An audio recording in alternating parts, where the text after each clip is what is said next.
सबुदिन परी सका सका देश विदेश में अनेक गुड़िए खबर रही जेपरिक पीएम किसान योजना छात्र छात्री को मिल टंका ration card LPG gas Vishwakarma योजना भली अनेक गुड़िए खबर रही प्रतिदिन देश विदेश में खबर देखापी आम चैनल को नुआ कर चैनल को सब्सक्राइब रखु पाखर बेल आइकन ऑल बटन को प्रेस करूँ जहाँफल कि नुआ नुआ अपडेट आपण मैंने सर्वप्रथम देखिपारे। चलतु दर्शक बंधु आज सकाल न्यूज उपर नजर पकेबा। दर्शक बंधु प्रथम खबर आसला पाणीपाग को नहीं बड़ खबर। सूचना अनुसार आज पुणी लघुचाप क्षेत्र में राज्य में केतक जिला को नहीं सतर्क सूचना जारी कर 25 नहीं 28 तारीख पर्यंत जिला को अधिक मात्रा रे वर्षा रही तेरे आसंता 24 घंटा माध्यम घन्यगत्य वर्षा होवर सूचना देते। तेरे जिलागुड़िक रही सूचना अनुसार बालेश्वर कटक भद्रक मयूरभंज केउंझर जिला को अधिक मात्रा रे वर्षा होवर सूचना मिली। 25 तारीख को नहीं 26 तारीख पर्यंत दक्षिण एवं पश्चिम ओडिशा रे प्रबल वर्षा होब सूचना मिली। परवर्ती खबर आसला पोस्ट ऑफिस रे एणिकी स्वामी और स्त्री को मिसी अकाउंट खोलिले मिलिब 9 लाख टंका। सूचना अनुसार 1000 टंका दे अकाउंट खोली 9 लाख टंका जमा कराइले मिलिब 15 लाख टंका।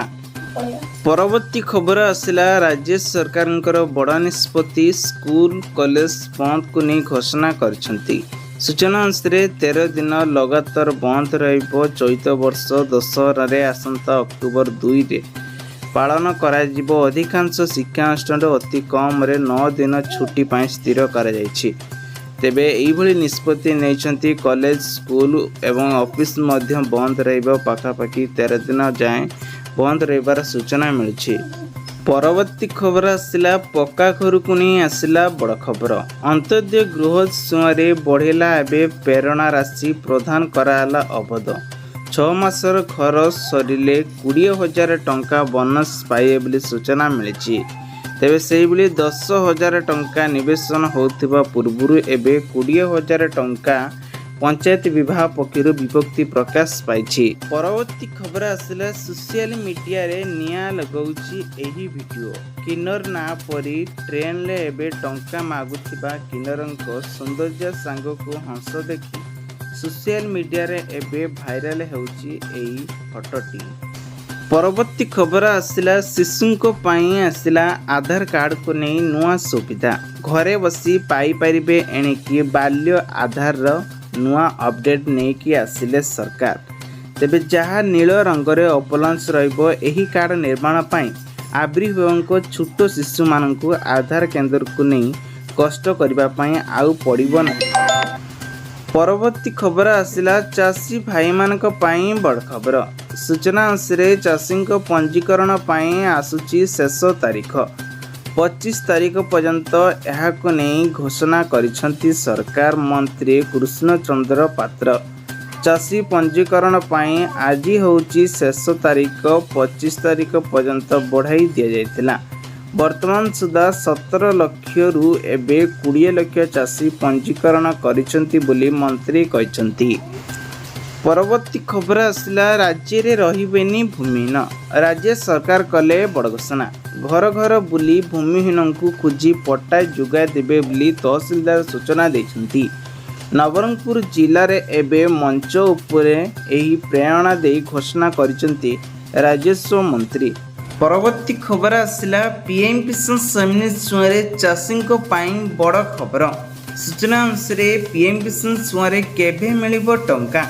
वर्तमान सुधा यही सूचना माध्यम 9 कोटी 80 लाख चाषी को उपकृत होती। एमानक मध्यरु 2 कोटी 40 लाख महिला माने रहितिबार सूचना मिली। जो माने केवाईसी करि नांती सेमानक अकाउंट को टंका न आसे परी सूचना देछंती। तेणुकरी केवाईसी करिबा द्वारा चाषी अकाउंट को मिलिबो 2,000 टंका। परवर्ती खबर आसला महिला को मिलिबो 15,000 टंका। केंद्र सरकार देउचंती महिला मानकु मिलिबो 15,000 टंका। एही छुआर नाम रखा जाइछि प्रधानमंत्री सिलाई मेसिन सुना जोंतरे कि सरकार बड़ उपहार देउछंती। ए स्कीम अधीन रे महिला मानकु सिलाई मेसीन ले सीधा सक एकाउंट को 15,000 टंका मागणार तालिका प्रमाणपत्र सह योजना आवेदन कले दिन को मिलवाई जाउछि टंका। परवर्ती खबरटी आसला जियो यूजर खुशी खबर। यूपीआई रे पेमेंट कले मिलिबो 250 टंका कैशबैक नहीं एबे जियो ऑफर देउछि। तेबे 250 टंका पर्यंत कैशबैक नहीं एबे सुजोग रही। यूपीआई रे पेमेंट करी स्मार्टफोन ले सेविंग करुथिबा जियो कैशबैक आपण माने पाई परिबे। परवर्ती खबर आसला राशन कार्ड धारी बड़ खबर। राशन कार्ड को नहीं सारा विदेशी राशन कार्ड कटि जाउछि। जदि राशन कार्ड रे आपण माने ई-केवाईसी करिसंती ताहले आपण मानकु राशन जुगाई देबे सरकार। तेबे वर्तमान सुधा 20 लक्ष राशन कार्ड रे एबे ई-केवाईसी न होइतिबार सरकार तरफ नोटिस कर जाइछि। एपटे एबे जो माने नुआ राशन कार्ड पई आवेदन करिया पई चाहुचंती वर्तमान समय रे आवेदन चलीछि। तेबे जो माने आवेदन करिया पई चाहुचंती तो एबे सी सेंटर को जाइकी आवेदन करि परिबे। परवर्ती खबर आसला चाषी खुशी खबर। प्रति थर मुंडी और धान संग्रह पाई धान पुणी एबे ऑनलाइन ले पंजीकरण आरंभ होइछि। 19 रु आरंभ हेबो पंजीकरण। एने डीआरसी और एनआरसी मानकु कह जाइछि। धान संग्रह संपित निर्देश बली मध्य देछि। सूचना अनुसार पंजीकरण अथवा आसंत सप्ताह नवेम्बर प्रथम सप्ताह धान उठाजिबो। यह आसंत मार्च 31 जाए चलिबो। धानर पंजीकरण प्रक्रिया 19 जुलाई आरंभ होई अगस्त 20 जाए चलिबो। परवर्ती खबर आसला प्राइवेट सेक्रेटरी काम करुथिबा लोकंक पई बड़ खबर। अगस्त 1 रु लागू हेबा पई जाउछि नुआ जुआरे खरे क्षेत्र रे काम करुथिले कर्मचारी लाभदायक पाई परिबे। एथिपाई ईपीएफ रो परिवर्तन कराजिबो। प्रक्रिया 1 अगस्त 2025 ठारू आरंभ हेबो नुआ नियम। यहाकु नै मासिक 1 लाख टंका पर्यंत दरमा पाउथिबा कर्मचारी माने यार लाभ उठे पारि। परवर्ती खबर आसला बड़ खबर। आज एसबीआई ग्राहक मानक पई जरूरी सूचना दिए जाइछि। सूचना अनुसार एटीएम यूपीआई आईएमपीएस एनईएफटी सेवा आज प्रॉब्लम करियो बोली सूचना देइछंती। आहारी माध्यम रे जो माने ट्रांजैक्शन करिवे किंबा विड्रॉल करिवे सेति पई सरकार तरफ नोटिस देइछंती। आसंता 16 तारिख रे एटीएम गुड़िक बा अर्थात ट्रांजैक्शन करने समय रे इंटरनेट प्रॉब्लम देखै पारे। परवर्ती खबर आसला पोस्ट ऑफिस रे आपण माने 20,500 टंका पर्यंत रोजगार करि परिबे। जदि वरिष्ठ नागरिक अछंती ताहले एही योजना माध्यम रे आपण मध्य 15 लाख टंका रु नै 30 लाख टंका पर्यंत वृद्धि करा जायछि। जदि आपण एथिरे 30 लाख टंका निवेशन करूछंती तेबे आपण मानकु 2,86,000 टंका सुद मिलिबो। तेणु प्रति मासरे 20,500 टंका आसीबो आपणको अकाउंट बोली सूचना दिएछि। केवल 60 वर्ष किंबा ताठारो अधिक लोक माने एही जुआरे निवेशन करि परिबे।